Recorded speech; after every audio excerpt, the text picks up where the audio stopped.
Hello students, आज का हमारा टॉपिक है types of college and different types of courses available in university of Mumbai.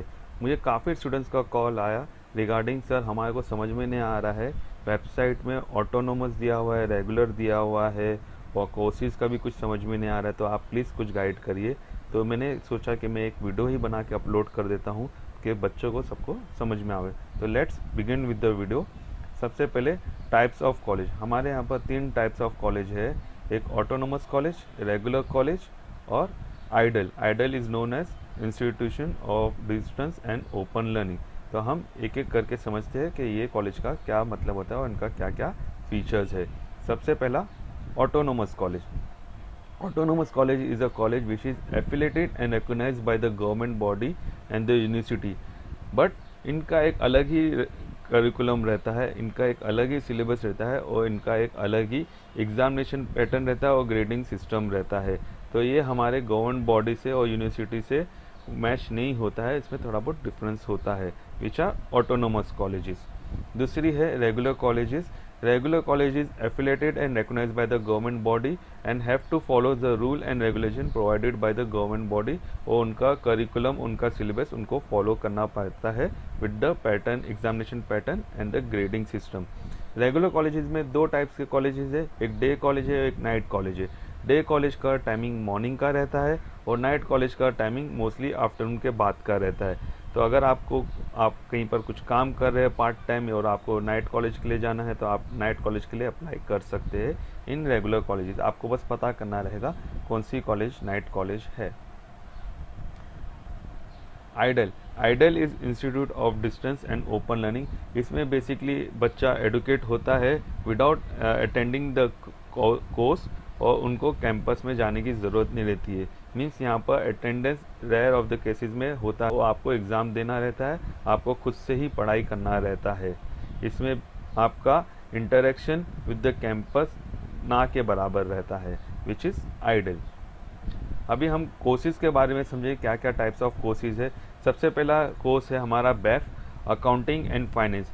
मैंने ये स्क्रीनशॉट लिया है डीजी मुंबई के वेबसाइट से, जो कि हमारा ऑफिशियल वेबसाइट है रजिस्टर करने के लिए। तो अगर आपको बैफ का कोर्स करना है तो आपके पास 2 ऑप्शन है जो आपके स्क्रीन में दिखाई दे रहा है, एक ऑटोनोमस और एक रेगुलर। तो आपको डिसाइड करना है कि आपको कौन से इसमें जाना है, कौन सी कॉलेज में अप्लाई करना है। तो आपको अगर रेगुलर में अप्लाई करना है तो आप रेगुलर में अप्लाई करें, आपको ऑटोनोमस पे अप्लाई करना है तो आप ऑटोनोमस पे अप्लाई करें। हमारा सेकंड कोर्स है BBI which is banking and insurance. इसमें भी आपको 2 ऑप्शन दिया हुआ है, एक रेगुलर और एक ऑटोनोमस। तो आपको जैसा आप कंफर्टेबल हो आप उसके लिए अप्लाई कर सकते हो। ओके। हमारा थर्ड कोर्स है financial marketing which is BFM।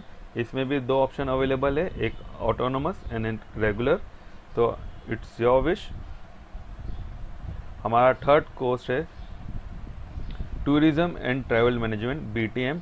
इसमें BCom के अंदर 2 ऑप्शन है जो आप ऑप्ट कर सकते हैं सेम वे। हमारा तीसरा कोर्स है BIM which is investment management. इसमें भी आपको 2 ऑप्शन मिल रहे हैं, एक ऑटोनोमस और एक रेगुलर। कुछ वोकेशनल कोर्सेज है जो आप अप्लाई कर सकते हैं, जैसे कि रिटेल मैनेजमेंट हो गया, ट्रैवल एंड टूरिज्म है। इसमें भी 4 प्रकार के हैं। तो आपको जैसा कंफर्टेबल है आप उसके लिए अप्लाई करना चाहे आप अप्लाई करके अपना कोर्स सिलेक्ट कर सकते हैं। नेक्स्ट है हमारा नॉर्मल BCom, जो हम प्लेन BCom बोलते हैं, जिसमें हमारा कुछ भी एड ऑन नहीं होता है। उसमें भी 2 प्रकार है, एक ऑटोनोमस और एक रेगुलर। तो आपको प्लेन BCom करना है तो आपको ये 2 ऑप्शन में से कोई एक ऑप्शन ऑप्ट करना है, और मैंने आपको पहले ही समझा दिया है कि ऑटोनोमस और रेगुलर में क्या डिफरेंस है। नेक्स्ट हमारा BA का है। BA में हमारा एक कोर्स है which is related to films, television and new media production. अगर आपको ये कोर्स करना है तो आपको ये कोर्स के लिए अप्लाई करना है। और नेक्स्ट इज़ हमारा BSW which is related to social work. उसके लिए आपके पास एक ऑप्शन है जो कि आप ये ऑप्ट कर सकते हैं। मैंने मोस्टली वही कोर्सेज लिया है जिसका फुल फॉर्म अपने वेबसाइट में नहीं लिखा हुआ है, बाकी सबका फुल फॉर्म लिखा हुआ है, तो मैंने उसको एक्सप्लेनेटरी पार्ट में नहीं रखा है।